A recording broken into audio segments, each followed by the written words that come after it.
Pertama dalam akidah Ahlussunnah wal Jamaah, saya nak buat penjelasan dalam kitab akidah ataupun kitab tauhid.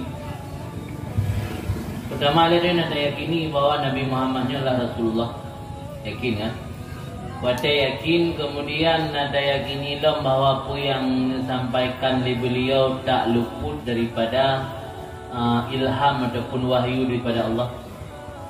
Yakin, dia tanya orang Islam dan orang Ahlussunnah yakin.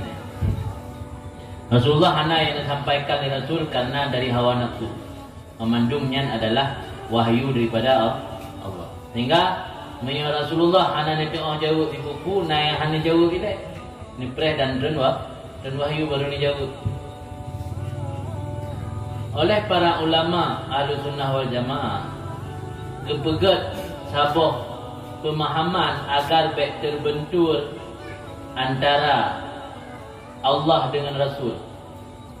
Sebab ubina yang kana lang ilmi Allah nyo hana berubah-ubah li. Ya kan? Makana wa ma sayakunu, yang kali terjadi dan yang akan terjadi sampai kiamat dunia. Yang kali na mendum ilmi Allah. Om ya dah yakini dia tanya na tadi program duduk di Allah hana ilmi awai, berarti Allah hudu. Ya kan? Na yang hana kadim dan ilmi Allah mungkin. Tabah sisi dia harus yakini apa yang terjadi dari semenjak awal sampai kiamat dunia yang kana ilmi Allah. Miona ata gepegat di Allah duduk rumah rencana kan kana irada awal. Berarti irada Allah na yang hanaka kadim. Terus akidah. Watai kata yakini, pemahaman kita nyo biasa atanya hanya ubah-ubah. Man tengok pegah di Nabi silaturahmi je ke panjangmu, bersedekah je ke panjangmu, je ke menolak bala, berbakti kurungsi je ke panjangmu. Kita buat yang lain ni harus yakini apa yang kan rencana oleh Allah hanya ubah-ubah ni.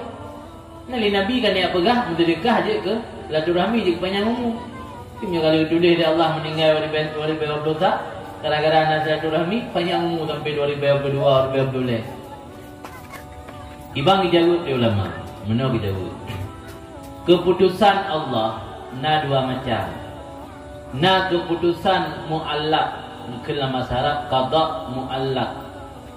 Na keputusan pasti kelam masyarakat qada mubram. Qada keputusan Allah na yang mubram, na yang muallaq. Makna mubram hanapat pilihan kepadanya. Contoh dia terlahir di ulim, lepas pilih. Kan dia pilih kata yang bubai lahir di ulim. Dia dah ke mak ni pelung dia duduk dengan lahir dong itu. Yang muberang, anak pilihan. Terlahir tanya dalam keadaan kulit hitam atau kulit putih, yang anak pilihan. Tapi nak keputusan Allah lebih pilihan mak tanya. Itu contoh dia yang namanya Imam Damak itu dia. Yang kajik tentukan kerja je, yang pulai berjarang ya buat, ya kula. Yang boleh bangai ya tunggu kura baik gula. Yang kena pilihan dia pilih. Tanya orangnya pelai benar jalan dan mempeng tak minta usaha. Pula buku yang dia atau pinjam modal kau yang ada modal dah buka kira-kira. Ada dah pilih tak kira dia bayar tahu. Yang kena nak pilihan macam. Jadi keputusan Allah na yang sifat muallaq getaklek mana getaklek. Dia dah terjemahkan bahasa Aceh. Seolah-olah mesti Allah Taala gekun mak tanya. Nikah mati ke 2020 kecuali dia nak berbakti kurunsi panjangmu. Tapi buah kitab yang lang ilmu Allah azali memang kalau depu oleh Allah hanya dengan 2020 akan berbakti kurunsi dengan sungguh-sungguh sehingga mendamah umur di dua contoh. Yang depu oleh Allah ada waikon. Jadi keputusan Allahnya na yang muallaq, na yang mubram. Jadi sedekah dapat menolak bala. Nya adalah qada-qada yang muallaq.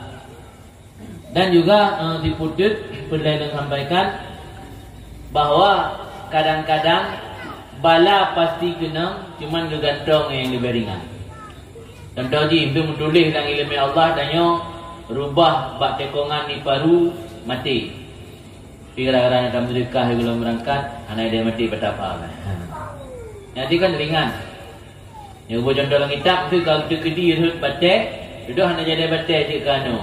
Tujuk kabe. Yang tu ngeperingan nanti. Tu ngeperingan bala. Jadi memandum sedekah dan doanya berfaedah, silaturahmi berfaedah, berbuat bakti kepada orang si juga berfaedah, dan yang hana bertentangan dengan qada yang kau tentukan oleh Allah. Karena qada na dua macam, na qada mubram pasti hana patli tawar menawar, na qada muallaq, mana muallaq diikat dengan sesuatu, berkait dengan sesuatu. Nyaji meninggal baru ibadah berdosa kecuali nyaji mon silaturahmi. Nyaji mubalik motor bak urus Senin kecuali menyenai sedekah di dalamnya. Yang kecuali yang nak depu, Allah yang depu. Maka dia berbuat amal kebaikan, berbuat mantang usaha dan ikhtiar supaya kadang-kadang roh dalam iban yang ke Allah takdirkan. Nah.